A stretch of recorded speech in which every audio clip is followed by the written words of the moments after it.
Welcome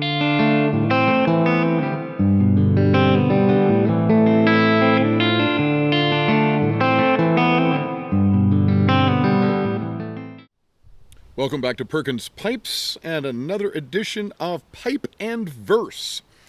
Haven't had this pipe out for a while, so I thought I'd bring him back. The bent poker that I had made sometime last year. So just simply hadn't had this guy out for a while, so I thought I'd bring him back out to enjoy with a favorite poet of mine and a favorite poem of mine. That also has a wonderful piece of graphic art, to go with it. So, as always, let's get this guy lit. Let's get to talking.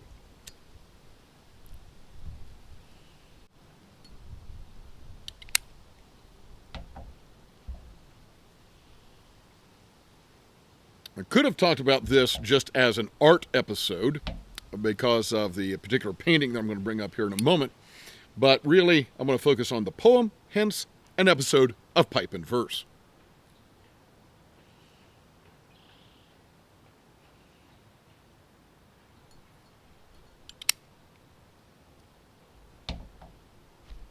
I was first introduced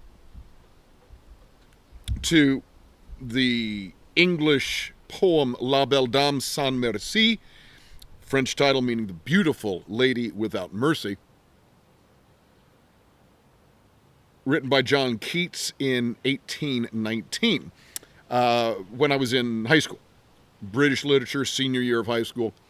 Fell in love with it then.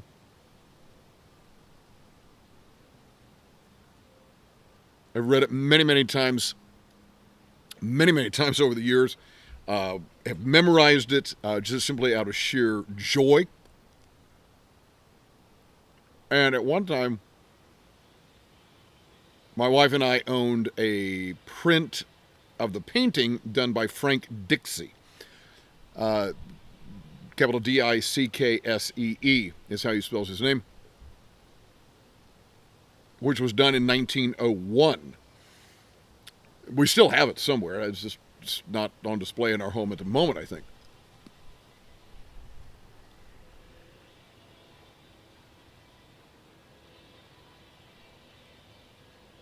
Now, this poem has been the subject of multiple paintings. And you'll see why when we get into it. You may well remember this poem, perhaps from school. Haunting story. Makes her a great subject for a painting. And of all the ones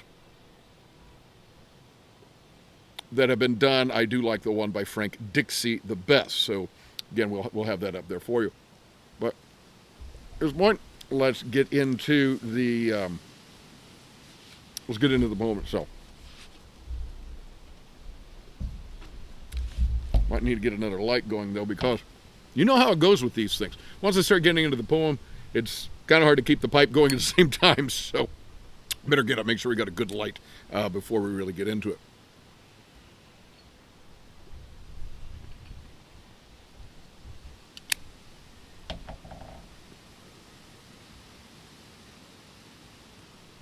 Really enjoying this Lane RLP6. That I got from the really nice little brick and mortar store called Crossroads Cigars up in Lafayette, Indiana.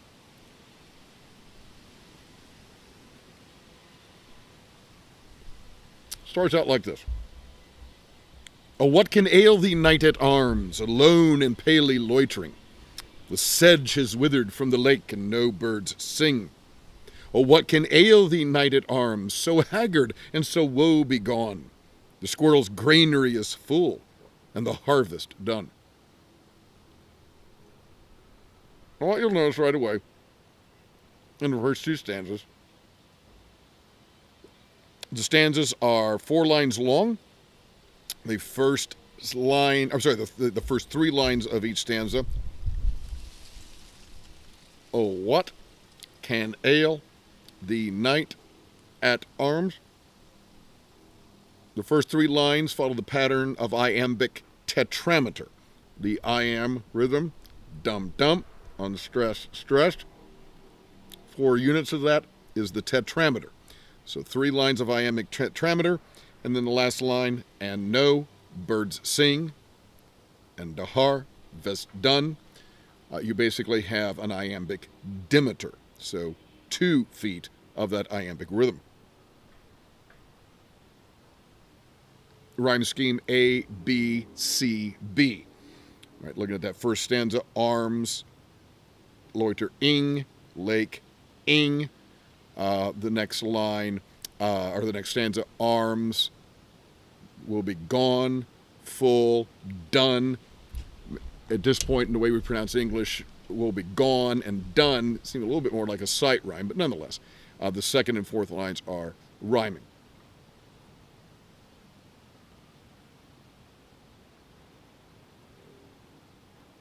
So we've come upon a knight, and he is alone, palely loitering. So already something seems not quite right. Maybe not the ruddy glow that one would expect from a man at arms. The sedges withered from the lake, no birds sing. The squirrel's granary is full, the harvest done. So we're clearly, quite frankly, at the time of the recording of this video, as you can see over my shoulder, probably about now, right? It's autumn of the year, and growth is done. The squirrels have got their harvest in for the winter with their nuts. Humans have their harvest in for the winter as well. And the second stanza kind of reiterates the first. This knight at arms so haggard and so woe begone. Something's not quite right with this fellow. And then the narrator says, I see a lily on thy brow, with anguish moist in fever dew, and on thy cheek a fading rose fast withereth too. So your complexion is not so good there, buddy. Looking a little pale. Looking a little pale, maybe perspiring, maybe got a little of that cold sweat going on. 3 stanzas in, as the narrator has encountered this knight in this rather forlorn environment and looking not so good.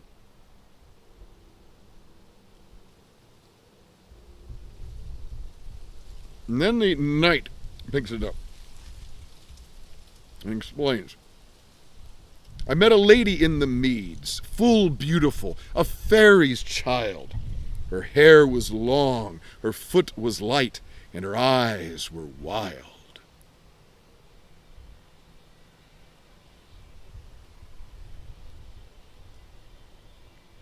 The meads being the meadows. So he says, I met this beautiful girl. Seemed maybe a little bit more than just human, a fairy's child. Absolutely beautiful, long hair. Just a delight, and wild eyes. Quite interesting there. I made a garland for her head, and bracelets too, and fragrant zone. She looked at me as she did love, and made sweet moan. So right away he wants to give her something. So he makes a bracelets and a fragrant zone. In other words, a belt. Right, that's what a zone is. And so he's probably picked some flowers, he weaves them together, makes her a belt, makes her some bracelets. And you know what? I've got to say, I'm not sure how many of any of us really would know how to weave together flowers for Our Lady. We're used to just buying stuff, right?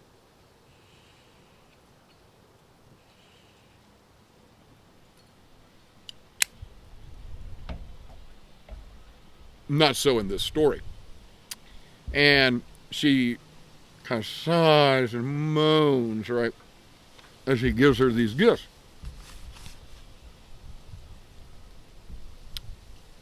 I set her on my pacing steed, and nothing else saw all day long, for sidelong would she bend and sing a fairy's song. You imagine the young knight, this beautiful young girl. He picks her up on his horse. He sets her there, and as they're riding along, she looks over at him, kind of turns sideways, and she's singing some song that he probably doesn't understand. So, second reference to fairies. Oh my goodness. A strong gust just came up there.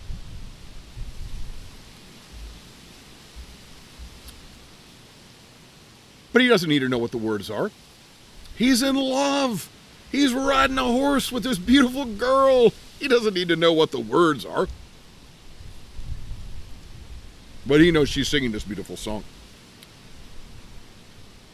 She found me roots of relish sweet, and honey wild and manna dew, and sure in language strange she said, I love thee true. There's a second reference to language strange. So she's speaking this fairy language. He doesn't really grasp it, but he's sure that she's saying, I love you. So far, we're inclined to take that. Okay, that's what she's saying. Then he goes on. She took me to her elfin grot, and there she wept and sighed full sore. And there I shut her wild, wild eyes with kisses 4. Okay. So she's taking him back to some elfin grotto. You can imagine some beautiful little woodland secluded area, little grotto full of elves and fairies, and we're clearly in the land of mystery, and you think Tolkien, you think Narnia, you think all those wonderful things.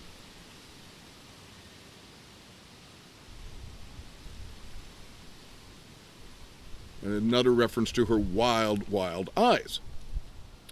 And here's where the poem turns, stanza 9.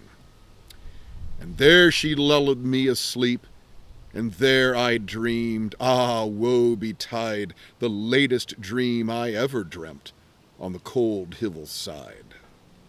Now, latest here means the last.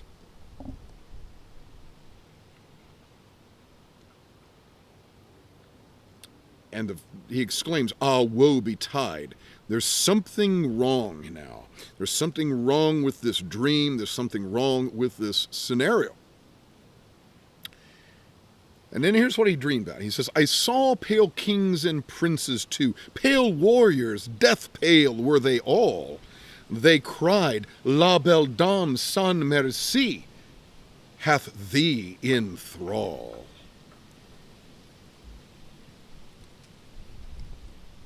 He's not the only one. He's not the first person, the first human that this fairy maiden has lured. Think about the sirens of Homer leading men astray. Beautiful women.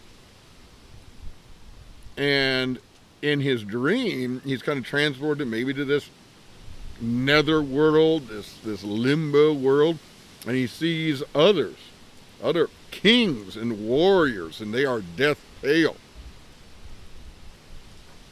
And they try to warn him. They say, the beautiful lady without mercy has control over you. Right? She has captured you. She has you in thrall. I saw their starved lips in the gloam, with horrid warning gaped wide. Then I awoke, and found me here, on the cold hillside. When he awoke from the dream, he's not around the grotto, not around the beautiful girl anymore. The visions of those warriors and kings all gone, and he is alone on the cold hillside. And then he explains in the final stanza, and that is why I sojourn here, alone and palely loitering, though the sedge has withered from the lake, and no birds sing.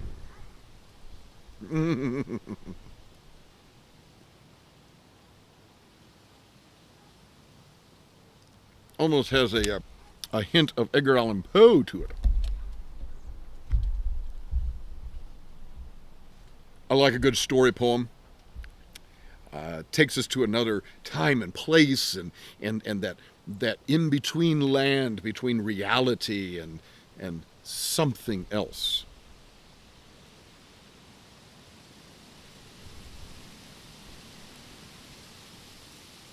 And I don't know that, I mean, there's nothing about this that you or I are going to be able to relate to in terms of our experience, right? Our lived experience. Which is what makes this such a great poem to me. It transports us to something we don't know, invites us in, right? We are the narrator in the first three stanzas, encountering this knight. And then for the rest of the poem, he's talking to us. And you notice how that last stanza ended? And that is why I sojourn here, alone and palely loitering, though the sedge has withered from the lake and no birds sing. Right, you go back to the first stanza. Oh, what can ail thee, knight at arms, alone and palely loitering? The sedge has withered from the lake and no birds sing. So you've got that beautiful, complete circle. We sometimes call a ring composition, because the last stanza connects you back to the beginning. So here we are, we've encountered somebody, we're not quite sure what's going on. He tells the tale and then brings it back, and that explains why I am here. And you get the sense, although Keats never says it, but you get the sense that perhaps he will never leave, that perhaps she has weaved some spell, some curse on him. And perhaps he is doomed forever to haunt this cold hillside. Who knows whether he's actually alive or dead? Maybe he's dead. Maybe she will enthrall someone else. And then when that person is enchanted and charmed by this fairy maiden, he will be one of those pale kings and princes, death pale, who will try to warn fruitlessly the next guy. So, what a delightful poem, right? Powerful, powerful poem. And you can see why it's such the subject of many, many pieces of art, like I say, and especially the painting by Frank Dixie that I like so much. So,